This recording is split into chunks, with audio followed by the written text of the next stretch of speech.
Das Alpenbrevet geht jetzt schon in die finale Phase. Das heißt, die Ausfahrten werden länger und die ersten Alpenpässe öffnen hoffentlich bald.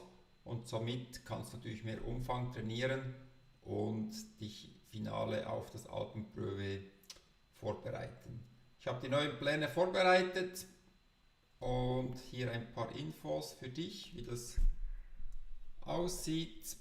Du siehst, der Umfang steigert sich natürlich jetzt um die 18 bis 20 Stunden Training.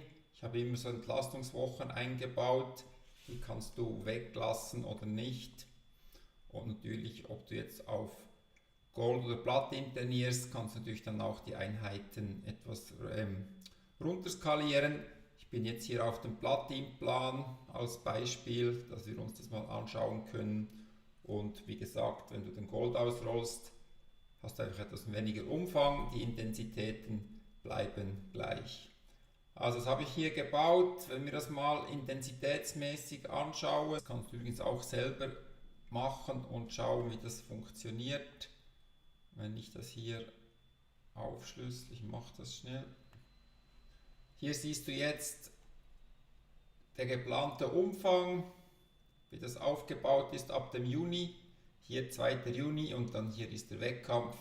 Also haben wir eine 3 Wochen Auslastungsphase, dann etwas weniger Training, 4 Wochen Auslastungsphase, Erholung und dann nochmal 3 Wochen Auslastungsphase. Das musst du natürlich nicht so einhalten, macht meist keinen Sinn, auch mit Feiertagen, Ferien und so weiter sieht das meist anders aus. Ich würde das einfach rollend halten, die Planung, und dann entsprechend probieren, die Trainings umzusetzen, und dann hast du automatisch ab und zu dann mal weniger Training drin. Also ist mal wichtig, einfach den Aufbau hier so durchzuziehen. Dann die Intensitäten, wenn ich das hier anschaue, ist das Volumen nach Intensität. Ich nehme jetzt mal die beiden aeroben Intensitäten raus, Z2 und Z3, und du siehst dann hier den Mix. Meine Empfehlung ist dann ganz klar, wenn du jetzt hier trainierst, nicht mehr als 44 Minuten um oder über die Schwelle zu gehen und dann noch intensiv, hast du automatisch immer ein paar Peaks drin, wo dann halt eine wenig höhere Intensität anzeigen. Aber wichtig ist, halt wirklich viel im aeroben Bereich zu fahren, weil der Wettkampf findet ausschließlich im aeroben Bereich statt.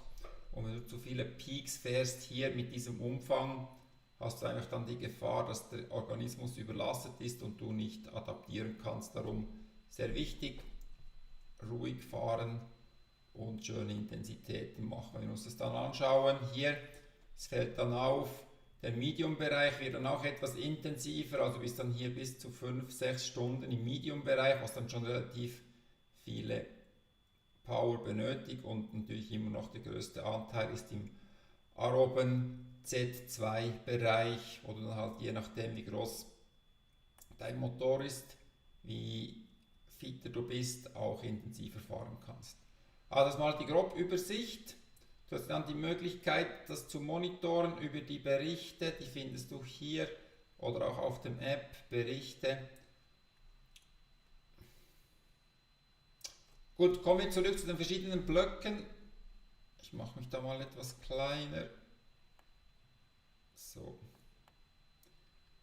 Gut. Also, umfangmäßig haben wir schon besprochen. Grob gesagt ist der Juni eigentlich die Idee, dass man halt hier viele Kraftsachen trainiert. Also es gibt hier ein Training, das ist eigentlich das kürzeste. Ich habe es noch ein wenig reingeschrieben, wo du halt dann viel an der Schwelle fährst, gemäß deinem metabolischen Profil. Das ist das kürzeste Training vom Tag, wo du halt dann 3x8 Minuten bis auf 3x10 Minuten, du siehst das hier unten, im Schwellenbereich fährst und so einen Reiz setzt. Das weitere Training in dieser Woche wäre dann eher nach Kraft orientiert zu fahren. Nein, das ist das hier. Kraftorientiert, noch ein wenig mit Update von den hinteren Muskelschlingen, dass die beweglich bleiben, und dann hier halt 3x12 Minuten wirklich auf eine tiefe Kadenz und mehr im Kraftbereich trainieren, und dann im sogenannten Sweet Spot kannst du diese Intervalls fahren. Die Watt- und Pulswerte sind dann automatisch deinem metabolischen Profil angepasst. Dann am Wochenende würde ich auch hier wieder einen Samstag etwas kürzer, dafür etwas mehr Druck am Berg. Da siehst du bis 2 Stunden im Medium-Bereich, also kannst du die Berge schon mit Druck hochfahren und dann das sind eigentlich dann nur die Peaks, die musst du nicht direkt fahren, die ergibt sich dann automatisch, wenn du viel hier im Medium-Bereich fährst, hast du automatisch hier ein paar Peaks, aber das soll dann zusammengezählt nicht mehr in 9 Minuten quasi über der Schwelle sein, das ist die Idee. Und dann sehr, sehr wichtig, halt wirklich noch ein langes, ruhiges Fettstoffwechseltraining, wo du dann halt alles in GA1 fährst. Berg kannst du dann etwas oberes GA1 fahren, das wäre jetzt hier in dem Fall halt bis 195 Watt und unteres GA1 dann halt hier in dem Bereich. Das wäre dann die Idee und dann hier gibt es natürlich auch wieder ein paar Peaks. Also das wäre mal so der Juni-Block, dann im Juli-Block, ich gehe da mal auf die Wochenansicht, das ist dann etwas anders zu schauen. So, im Juli-Block haben wir dann wieder das Schwellentraining, wo wir dann halt nochmal etwas höher gehen, 3x10 Minuten, wo du dann richtig Gas geben kannst, dann das Krafttraining am Berg. Das bleibt ein wenig länger natürlich. Ein Zusatztraining, wo du gerne mit einbauen kannst, wenn du noch mehr Zeit hast zum Trainieren oder halt dann als erstes das weglassen. Und dann der Fokus ist dann dieses Alpenpässe, Runde Training oder dann halt wirklich ein wenig mit Druck fährst, die 3, 4, 5 Pässe, so je nachdem in welchem Plan du bist, das dann halt durchziehen und die dann immer mehr Druck fahren. Und dann noch am Sonntag noch ein G1-Runde, ist dann etwas kürzer, wenn du hier einen Reiz setzt. Da habe ich noch ein Yoga und Kraft drin, hier kannst du auch gerne, sehr gerne Krafttraining machen, wenn du was hast, wenn du das machst, aufgebaut hast, kannst du natürlich das Krafttraining 2-mal in der Woche halten. Ich würde es jetzt in dem Fall vielleicht sogar so machen, dass du da hier einen Kraftreiz setzt und hier Erholung, das wäre eine Variante. Aber immer noch Fokus auf Kraft, das wären dann diese 4 Wochen mit viel Pässen und so weiter. Und dann sind wir schon in der Augustwoche, da würde ich dann mehr in die Race Pace reingehen. Schwellenreiz, der bleibt, der ist dann halt da 12 Minuten, das ist dann schon relativ tough, 3x12 Minuten.